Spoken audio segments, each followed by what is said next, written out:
प्यारे बहनों और भाइयों, मेरा नमस्कार स्वीकारो। देखिए, आज हम आपके लिए बताएंगे कि मोक्ष का अर्थ क्या है। तो देखिए, इच्छाओं के रहित हो जाना भी मुक्ति है और विषय वासनाओं को त्याग देना ही मुक्ति है, या चित्त वृत्ति निरोध करना ही मुक्ति है, या ब्रह्म भाव में आसक्ति हो जाना ही मुक्ति है। इसके पर्यायवाची बहुत नाम हैं, तो केवल समझने की ज़रूरत है कि मुक्ति का मतलब क्या होता है। तो देखिए, जैसे मान के चलिए कि जो साधु महात्मा या कोई साधक मान के चलिए आत्मज्ञान को उपलब्ध हो गया है, यानी उसको आत्मा का बोध हो गया है तथा ब्रह्म भाव में स्थित रहता है और शरीर त्यागने के लिए किसी शुभ समय व स्थान की प्रतीक्षा नहीं करनी पड़ती है, जो ब्रह्म भाव में स्थिति रहती है।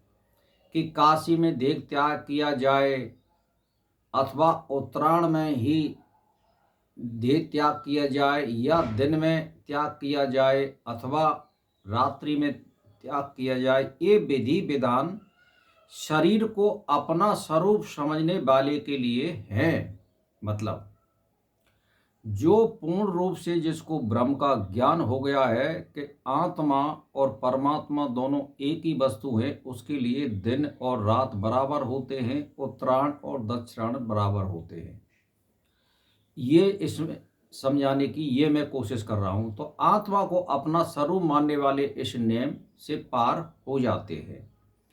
तो कहने का मतलब ये है कि मोक्ष का अर्थ बाह्य वस्तुओं का त्याग नहीं है।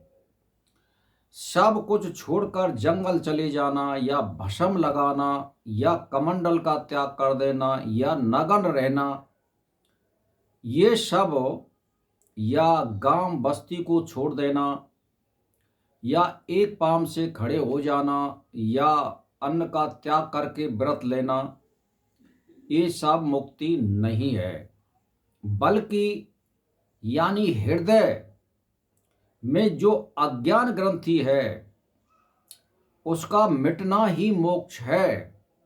जिससे मनुष्य को बाह्य आत्मा की एकता का बोध हो जाए, इसी से अनात्म वस्तुओं का त्याग स्वयं हो जाता है। यानी ये मालूम पड़ जाए, ये ज्ञान का बोध हो जाए कि मेरे हृदय में जो आत्मा का निवास है और बाहर जो ब्रह्म है उसकी एकता है, और मेरी आत्मा उससे कोई अलग नहीं है, और सारे प्राणियों में एक ही ब्रह्म का संचार हो रहा है, ऐसा उसको महान बोध हो जाए।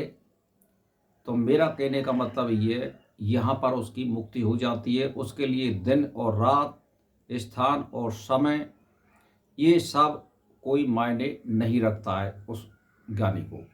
तो मेरा कहने का मतलब यह है कि उत्तरायण वाले जो कहते हैं कि मेरा शरीर देह त्याग उत्तरायण में होना चाहिए, दिन में होना चाहिए, शुक्ल पक्ष में होना चाहिए, और सुरति स्मृति ध्यान में रहनी चाहिए, ये केवल मध्यम अधिकारी के लिए है।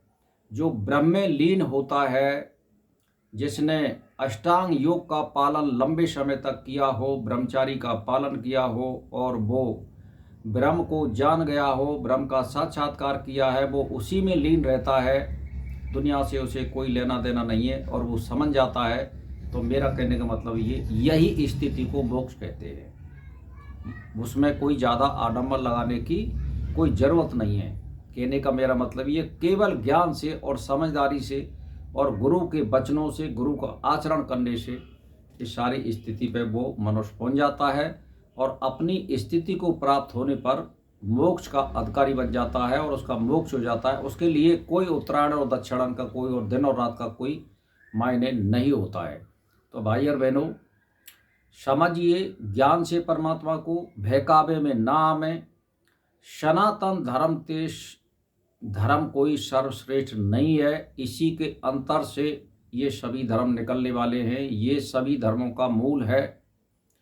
और मेरा कहने का मतलब ये, इसमें जितनी प्रकार से समझाया गया है 6 शास्त्रों के द्वारा, 4 वेदों के द्वारा, उपनिषदों के द्वारा, अन्य किसी धर्म में इन चीज़ों का समावेश नहीं है।